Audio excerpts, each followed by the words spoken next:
Oke, selamat datang kembali. Kali ini kita bakal bahas salah satu pertanyaan paling berat yang mungkin pernah ditanyain sama manusia. Sebuah pertanyaan yang bener-bener nguji iman, logika, sekaligus hati kita.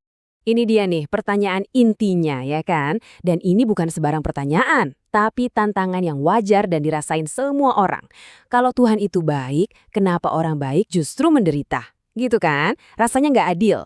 Nah yuk kita coba bedah pelan-pelan pertanyaan raksasa ini. Oke, bagian pertama, kita coba lihat dulu sebenarnya di mana sih titik masalahnya. Karena sering banget nih kita tuh sebenarnya nggak berdebat soal faktanya, tapi soal artinya. Jadi gini, pada dasarnya kan semua setuju ya soal faktanya. Orang baik itu menderita, orang yang taat beriman pun bisa kena musibah. Nggak ada yang bantah itu. Nah, perdebatannya itu bukan di situ, tapi di sini. Terus, apa artinya semua ini? Apakah ini jadi bukti kalau Tuhan itu nggak ada? Atau jangan-jangan ada cara pandang lain yang lebih dalam dari itu?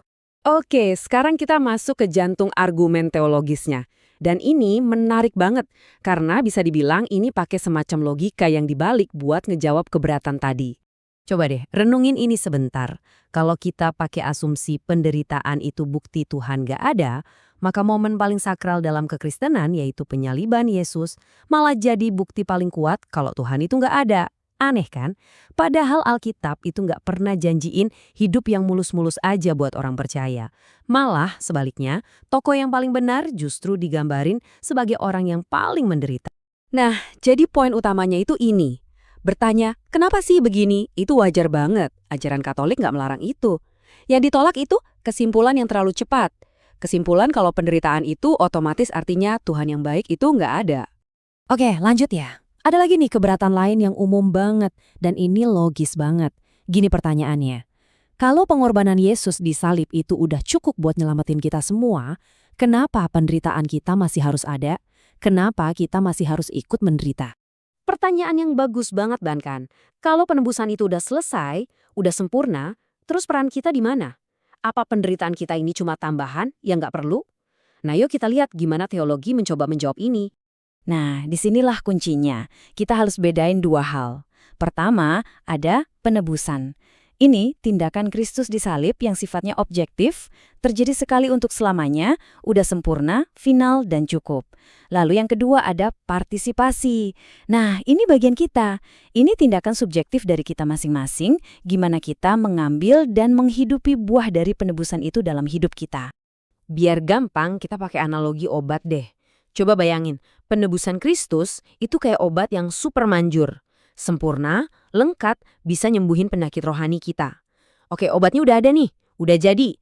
Tapi, biar obatnya ngefek, si pasien, ya kita ini, kan harus minum obatnya. Partisipasi kita itu bukan bikin obatnya jadi lebih manjur, bukan. Tapi supaya obat itu bisa bekerja di dalam tubuh kita. Jadi ini memperjelas poin yang tadi ya. Waktu ada ayat yang bilang melengkapi apa yang kurang dalam penderitaan Kristus, itu maksudnya bukan kita nambah-nambahin sesuatu ke pengorbanannya yang udah sempurna. Bukan. Tapi ini lebih soal kita masuk ke dalam buah-buah salib itu. Kita menerapkan kekuatan penebusan itu ke dalam hidup kita, ke dalam penderitaan kita. Supaya penderitaan kita pun jadi bagian dari cerita penebusan itu. Nah, sekarang kita lihat dari sudut pandang lain, mungkin dari teman-teman yang lebih sekuler.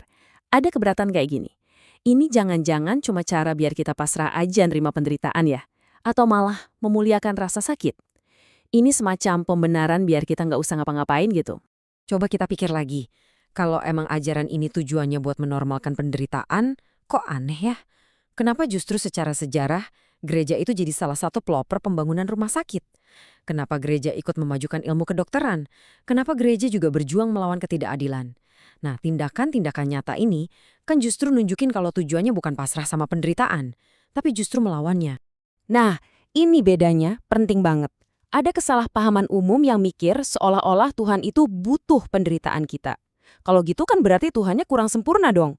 Ajaran Katolik bilang sebaliknya, Tuhan itu nggak butuh apa-apa dari kita. Tapi Tuhan mengizinkan penderitaan itu ada, seringkali sebagai konsekuensi kebebasan kita, dan Dia bisa menebusnya.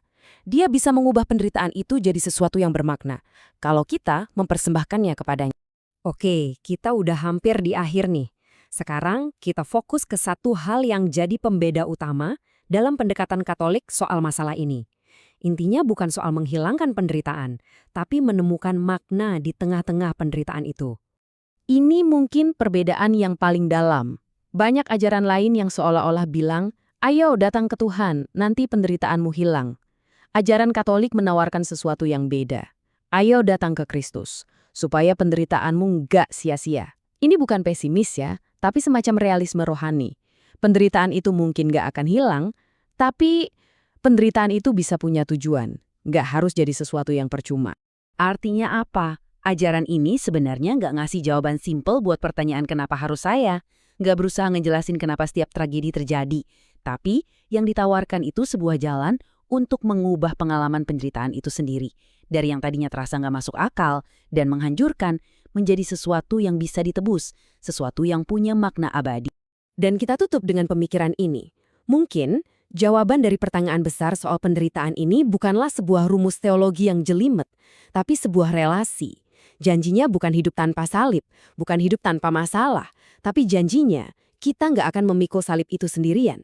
Janjinya adalah kehadirannya di tengah semua itu. Sebuah janji bahwa bahkan di saat paling gelap sekalipun, kita nggak pernah benar-benar sendirian.